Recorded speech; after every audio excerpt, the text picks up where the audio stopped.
नमस्कार मित्रांनो, आज आपण बनवणार आहोत हा बघा निरफणस आहे ना, त्याची आपण भजी बनवणार आहोत। आता हा मी पूर्ण त्याची वरची साल काढून घेणार आहे। ती साल काढून घेतल्यानंतर दाखवते ही कशी कापून त्याची भजी बनवायची ती मी तुम्हाला दाखवते। हे बघा, हा बघा निरफणस, हा निरफणस बोलतात त्याला।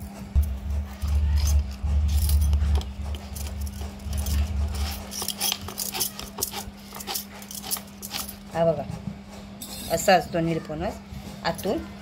त्याची पूर्ण साल काढायची।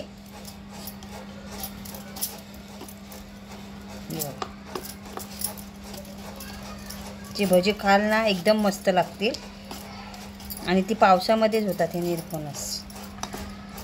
तशी त्यांची हे चालू आहेत निरफणसाची, अशी तासून घ्यायचे। आपण बटाटा फ्राय करतो ना, आणि मग मीठ मसाला रवा लावून जसं फ्राय करतो तसं पण होतात, आणि चण्याच्या पिठामध्ये पण होणार याचे। चण्याच्या पिठातले कुरकुरीत लगेच गरम गरम खायचे, एकदम टेस्टी लागतात।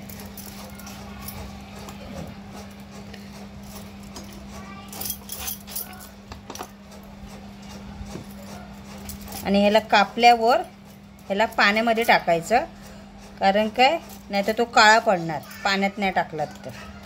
त्यामुळे याला पाण्यामध्ये टाकायचं कापल्यावर। आणि ही हे बघा, ही तिची माऊ आहे, माऊ मधली ही कापायची, मधली माऊ।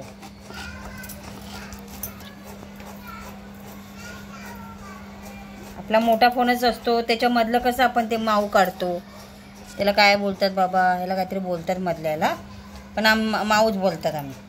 हे असं कापायचं आणि अशा पातळ बघा, अशा पातळ हे करायचं। आणि असं कापून ह्याला पाण्यामध्ये टाकायचं। हे बघा, पाण्यामध्ये टाकून नंतर तुम्हाला दाखवते कापून झाल्यावर सगळे।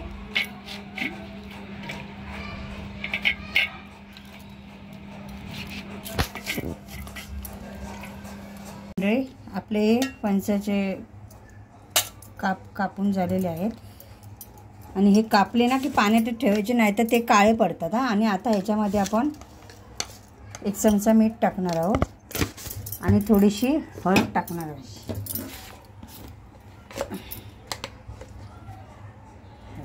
आणि मिक्स करून घ्यायचं।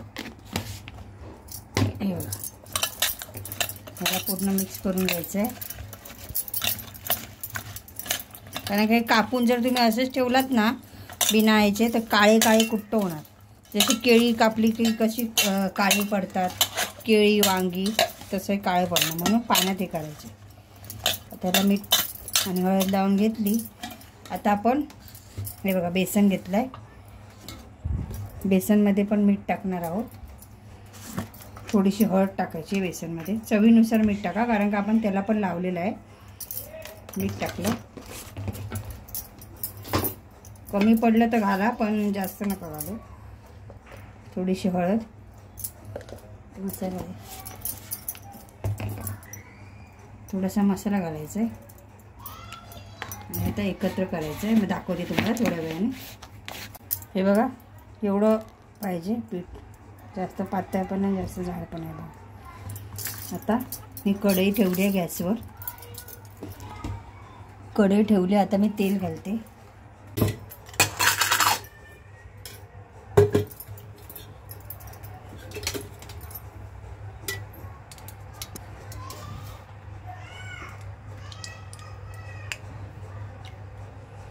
तेलाला गरम होऊ दे, गरम झाल्यावर तुम्हाला दाखवते। हे बघा तेल आपलं गरम झालंय, जरा स्लो करायचा गॅस। आणि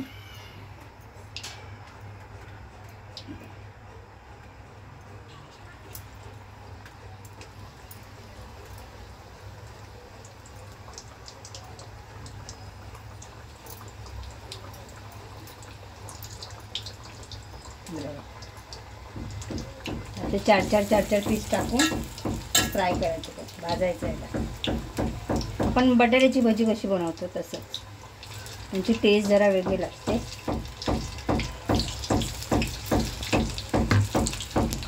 हे आता सगळं झाल्यावर मी तुम्हाला नंतर एक साथ सगळं दाखवते।